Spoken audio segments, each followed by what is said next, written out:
¿Puede un líder político ser forzado a dimitir? No por escándalos internos ni por presión popular, sino por atreverse a decirle no a una potencia extranjera. Esto no es una novela de espionaje, es lo que acaba de ocurrir en la Unión Europea. Y aunque los titulares pasaron rápido, como si se tratara de una noticia más, lo cierto es que la renuncia de la presidenta de la Comisión Europea, el 25 de julio de este año, marca un punto de quiebre, no solo para Bruselas, sino para todo el modelo europeo. Bienvenidos a Geolingo, punto de quiebre. Hoy nos sumergimos en la historia detrás del telón, no la versión oficial, sino la que se teje entre acuerdos comerciales rotos, industrias sacrificadas y lobbies industriales alineados con los intereses de un régimen totalitario. Este no es el fin de una era progresista, como muchos analistas han dicho.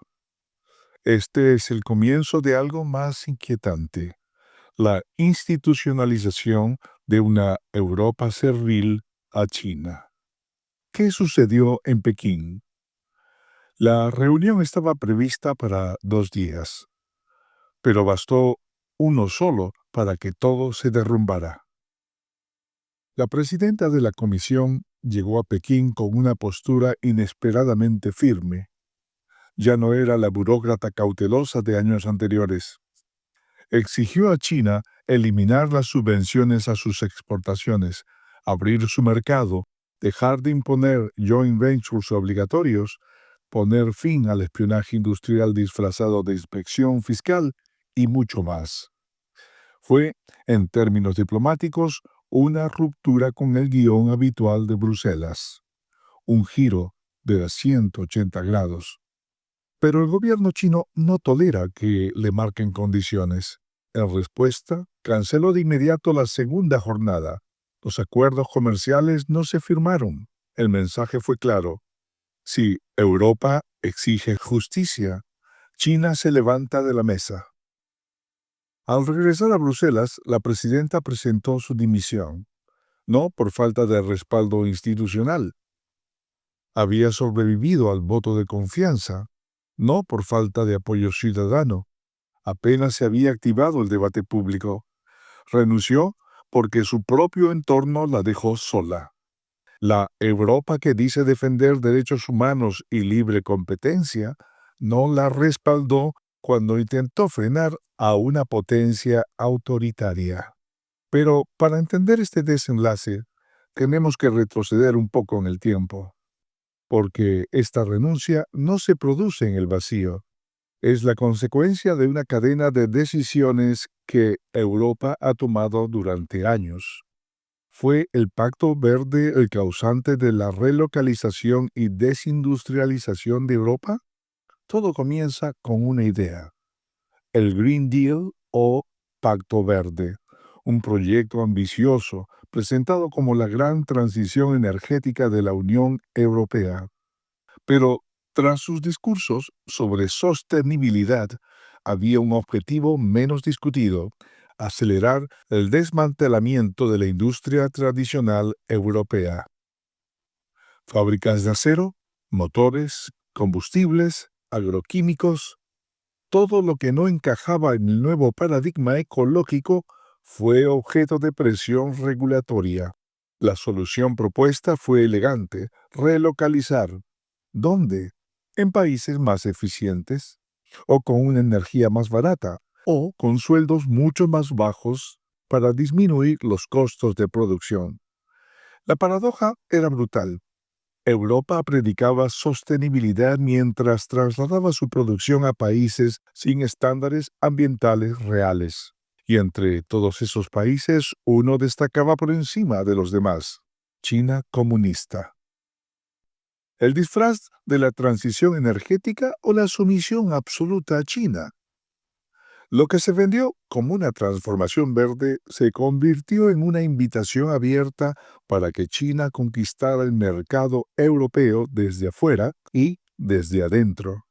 Las cadenas de suministro empezaron a depender del gigante asiático. Los componentes verdes, paneles solares, baterías, vehículos eléctricos, venían casi todos de allí. Empresas europeas como Volkswagen y Siemens trasladaron sus centros de producción a territorio chino, aprovechando las subvenciones, la mano de obra barata y, sobre todo, la ausencia de trabas ambientales. Al mismo tiempo, China inundaba el mercado europeo con productos artificialmente baratos gracias a subsidios estatales. Las industrias locales no podían competir, cerraban, despedían, morían, y la burocracia de Bruselas miraba hacia otro lado. Durante años, nadie en la comisión dijo nada. La sumisión se disfrazó de pragmatismo. Se hablaba de cooperación estratégica, asociación verde, competencia saludable. Pero el resultado era evidente. Europa sacrificaba su modelo productivo en aras de integrarse sin condiciones al modelo económico chino. ¿Fue la permisibilidad para con China parte de la doctrina europea o una imposición foránea?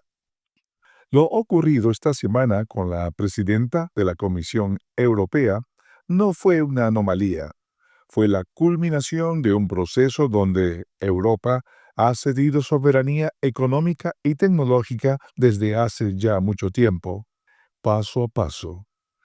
Durante años, Bruselas aceptó los joint ventures obligatorios que obligaban a las empresas europeas a compartir tecnología con sus socios chinos.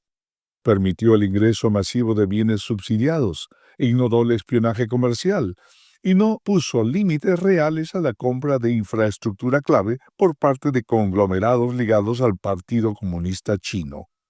Exactamente lo que ha sucedido en los Estados Unidos. ¿Por qué? Porque las grandes empresas europeas, especialmente las alemanas, ya no ven a Europa como su base natural, ven a China como su principal fuente de ingresos. Así que cuando una voz por fin intentó decir basta, fue silenciada. ¿Fue realmente una renuncia o una destitución?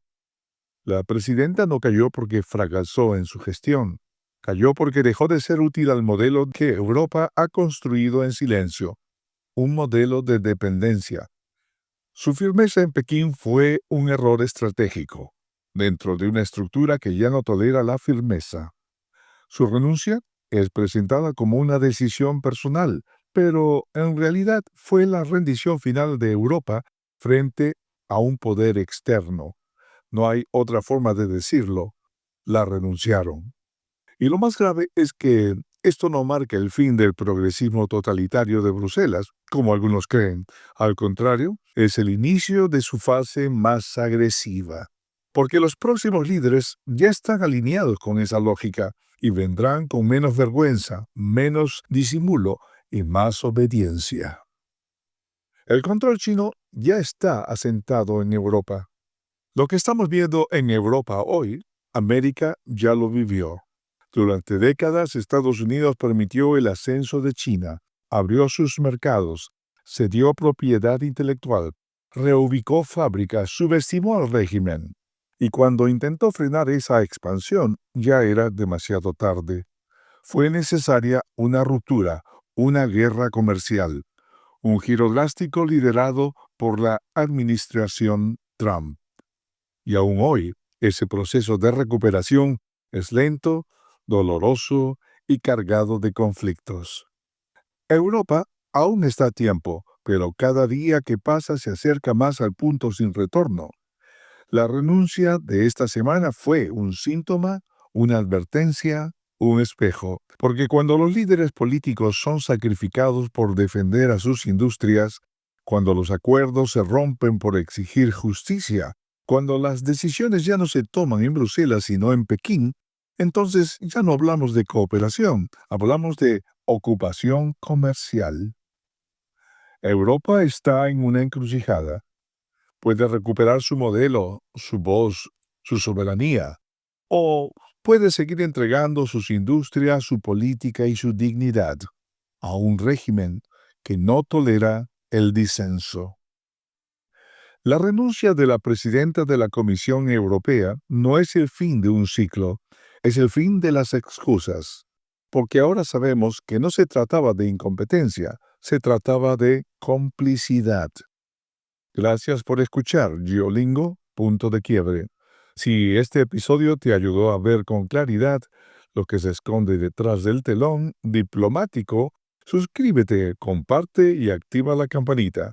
Nos vemos en el próximo punto de quiebre y recuerda, lo que no se discute, se repite.